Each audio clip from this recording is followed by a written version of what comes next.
So, today is day 6, and we are just about to leave the Chicken Coop, and then we're going to leave Hancock. Who knows where we're going to stay, but we're going to try to stay somewhere around the Antietam battlefield, because we are going to do that tomorrow, like tomorrow right in the morning. Might be like a 40-45 mile day. Let's go ride a bike up to the highest height. Let's go ride a bike and send it soaring up to the atmosphere. I don't know the rest of the song. So we left Hancock about half hour ago. We were still on the Western Maryland Rail Trail, so it's really smooth still.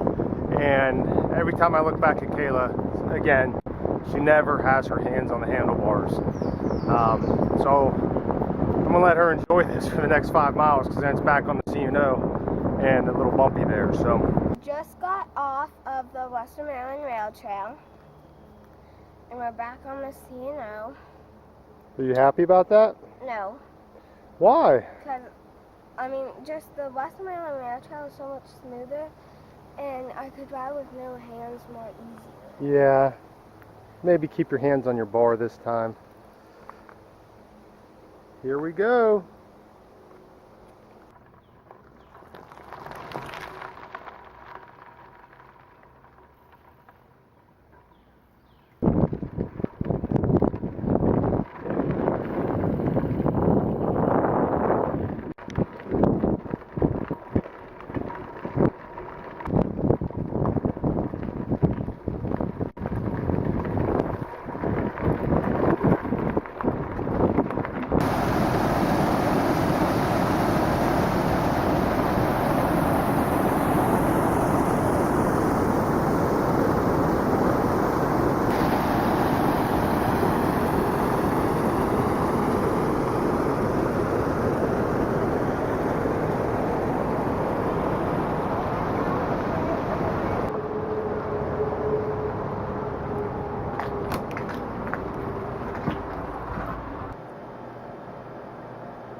We had to walk some of this stuff because it would be like you were riding a peanut butter. You would be going like this, like 1 mile per hour.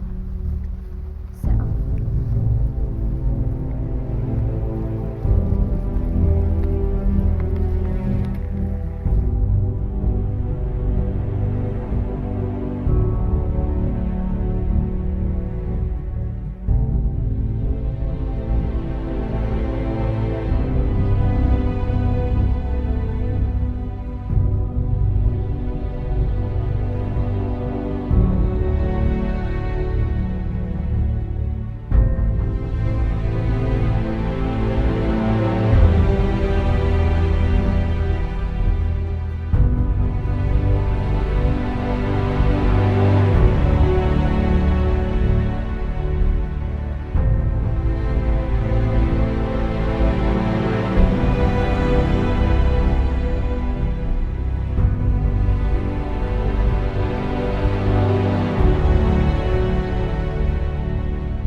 part here is horrible.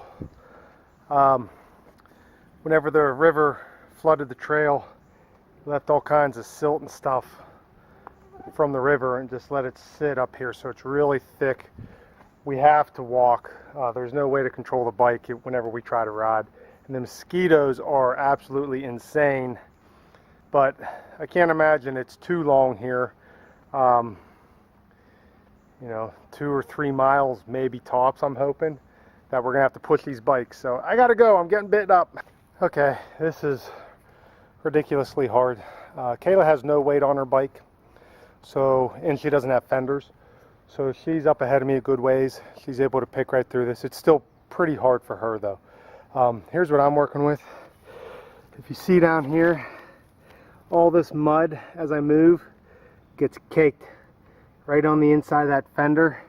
It's like I'm trying to walk with the brake on. In addition to that, my tires are slick, which are great.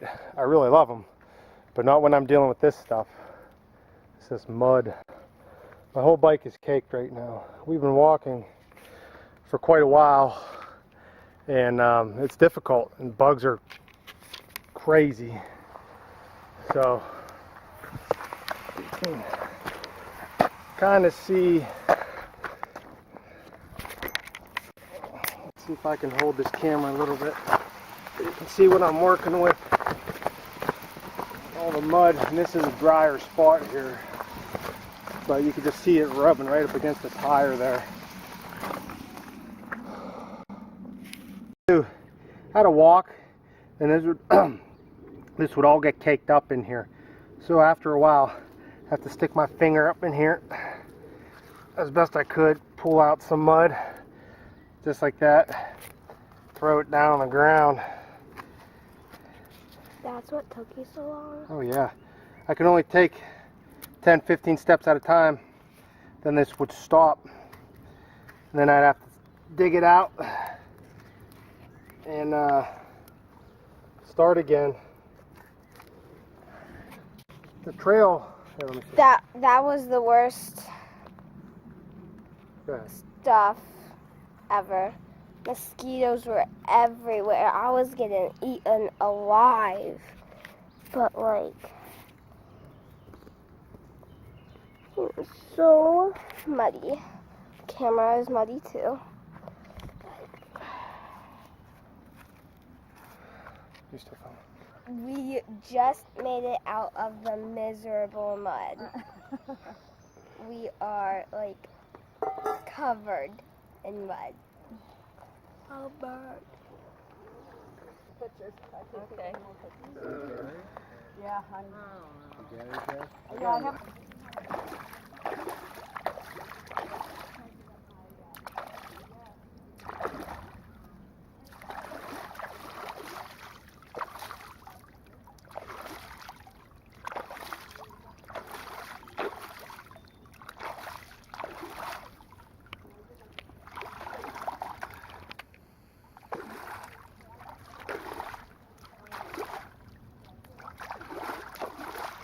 So after we cleaned off our bikes, we thought or hoped that we were out of the mud, and it looks like we got another path of mud here.